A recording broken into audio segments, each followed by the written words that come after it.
Thank you, Mark. Empty nest syndrome is when parents experience feelings of sadness and loneliness when their children move out of the home. But a new trend is popping up on social media where parents are drying those tears and celebrating with cheers of newfound freedom. Joining us is Elizabeth Arutyunyan of Units, Moving and Portable Storage based in LA. She's here with more about the trend and the checklist for soon-to-be empty nesters. Welcome. Good morning. Good morning, everybody.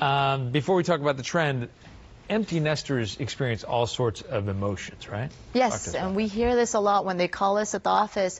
They feel a whole pool of emotions, starting from loneliness to sadness to hope, but yet they do have some optimism. Okay. How many empty nesters say that they get comfortable being home alone over time, and how many hope that their kids move back home at some point? So I would imagine you get the mixed emotions there. Some are happy about it, some are like, please come back. Actually, 69% of the people do get comfortable. There was a recent survey done by AARP that showed that 67% of the parents do fear a little and worry about their kids moving out, which is normal if you have kids.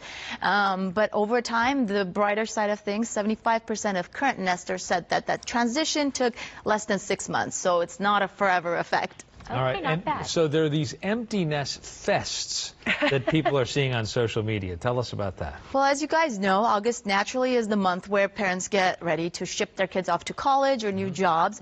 And historically, this used to be a bit of a sad time for parents, and as they would realize that they dreaded this day. Right. But now with time, they're celebrating and they're drinking.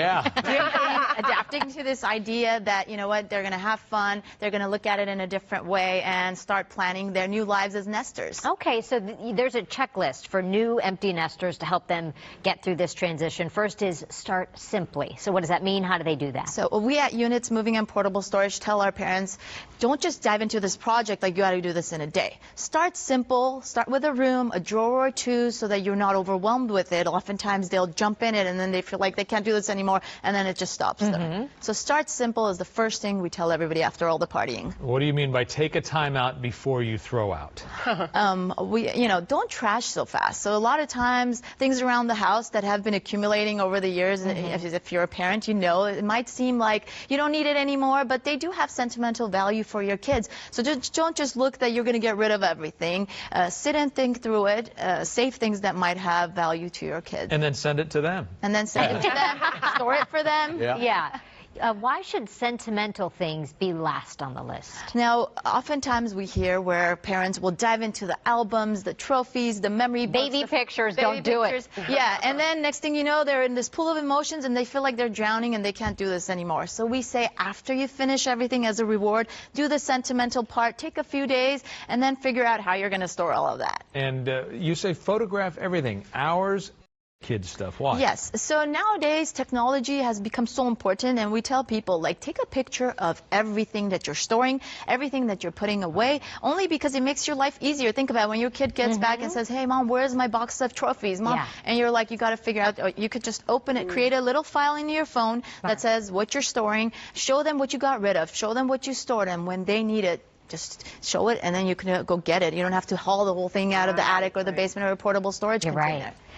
Finally, you say, what should we do to store smartly? This is one of the most important things that we tell people, is to know what your options are. Portable storage was created to be convenient to you. We have 3 types of services. We deliver it to your door. It's at your convenience. It could stay at your site temporarily, or it could stay there permanently until your kids return. You have the option of storing at a warehouse, where we could take it for you, store it for you at our warehouse, and then in the future bring it and deliver it to your door. Or we do moving services like this portable storage container. It could be moved wherever you want, even to your new kids' home when they return in 2 years. So know your options. Yeah. Good stuff. If you'd like more information on the Empty Nest Fest checklist or other tips, go to unitsstorage.com/empty nest fest. Thanks for coming in. Thanks, Elizabeth. Thank you for having me.